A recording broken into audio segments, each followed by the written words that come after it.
Hello friends, welcome back my YouTube channel. जैसा कि चंद्र ग्रहण खत्म हो चुका है, उसमें गर्भवती महिलाओं को कई सावधानी रखने के लिए कहा गया था, क्योंकि ये वाला जो चांद था पूरा लाल कलर था, रेड मून था, ऑरेंज कलर का था और सबसे ज़्यादा इसका प्रभाव भारत में और कई राज्यों में देखा गया है।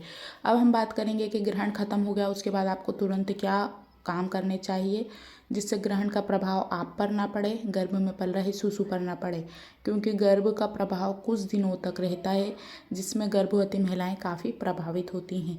तो फर्स्ट तो हम बात करते हैं, अगर संभव हो सके तो ग्रहण रात में ख़त्म हो चुका था तो आपने अगर नहा लिया हो तो ठीक है, और नहीं भी नहाया हो तो कोई परेशानी वाली बात नहीं है। आप सुबह जैसे ही उठते हैं वैसे ही अच्छे से नहा लीजिए, पूरा स्नान करना है, बालों को भी अच्छे से वॉश करना है।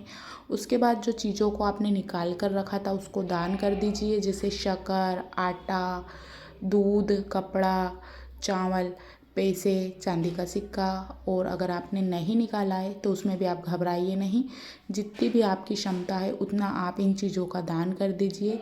अनाज का, आटे का, तेल का, जो भी आपको संभव हो सके, या पैसों का, जितनी भी आपकी क्षमता है जिससे आपके ऊपर इसका प्रभाव नहीं पड़ेगा। जो भी चीज़ें दान करते हैं खुद हाथ लगाइए, उसको फिर दान करवाइए, जिससे नेगेटिव या नकारात्मक इफ़ेक्ट आप पर नहीं पड़ेगा। साथ ही नहाने के बाद ही आपको दान करना है। घर की अच्छे से सफाई आप करिए या किसी से करवा लीजिए। आपको तुरंत खिड़की दरवाज़ों को एकदम नहीं खोलना है, किसी से घर में आप खुलवाइए, ताकि जो भी आसपास नेगेटिव या जो अच्छे कण नहीं पड़े थे धरती के ऊपर वो आप पर स्पर्श ना हो, उसका प्रभाव आप पर नहीं पड़े। क्योंकि कहा जाता है कि कुछ सूक्ष्म कण धरती पर गिरते हैं जब चाँद की रोशनी मद्दी हो जाती है। धरती पर चाँद का जो प्रभाव है, जब पूर्णिमा के दिन वैसे ही बहुत रोशनी रहती है, उजाले वाला चाँद रहता है और पूरा जो अंधेरा धरती पर हो जाता है उस समय तो आपको ध्यान रखना है कि तुरंत आपको बाहर नहीं निकलना है, क्योंकि कुछ दिनों तक इसका प्रभाव 1 हफ्ते तक या 2 हफ्ते तक सब पर दिखाई देता है। क्योंकि गर्भवती महिला पहले से ही काफ़ी हार्मोनल चेंजेस रहते हैं, परेशान रहती है, तो आपको कुछ ध्यान रखना है कि आपको बहुत ज़्यादा चिड़चिड़ापन होना, स्ट्रेस होना, गुस्सा होना, इन चीज़ों को अवॉइड करना है। खुश रहने की और हैप्पी रहने की कोशिश करना है। तो ग्रहण के बाद इन चीज़ों का दान कीजिए।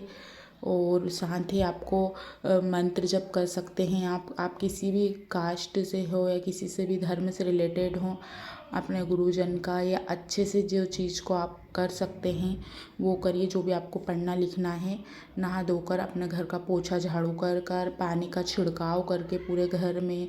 और साथ ही अगर आपने तुलसी का पत्ता डाला था, जो भी खाना या पानी बच चुका है उसको एक तरफ मिट्टी में डाल दीजिए। और साथ ही अगर आप इन चीज़ों का नहीं दान करना चाहते हैं तो एक नारियल लीजिए, अपने सर से 7 बार एंटी क्लॉकवाइज घुमाकर उसको नदी में प्रवाहित कर सकते हैं। आपको नदी नहीं मिलती है तो किसी भी पेड़ के नीचे आप रख सकते हैं, जिससे जितना भी इफ़ेक्ट पड़ा होगा, जितने भी नकारात्मक आपके मन में विचार आए होंगे या आपको कुछ शंका होगी तो वो सारी शंका दूर हो जाएगी। तो नारियल वाला उपाय गर्भवती महिला को करना ज़रूरी है।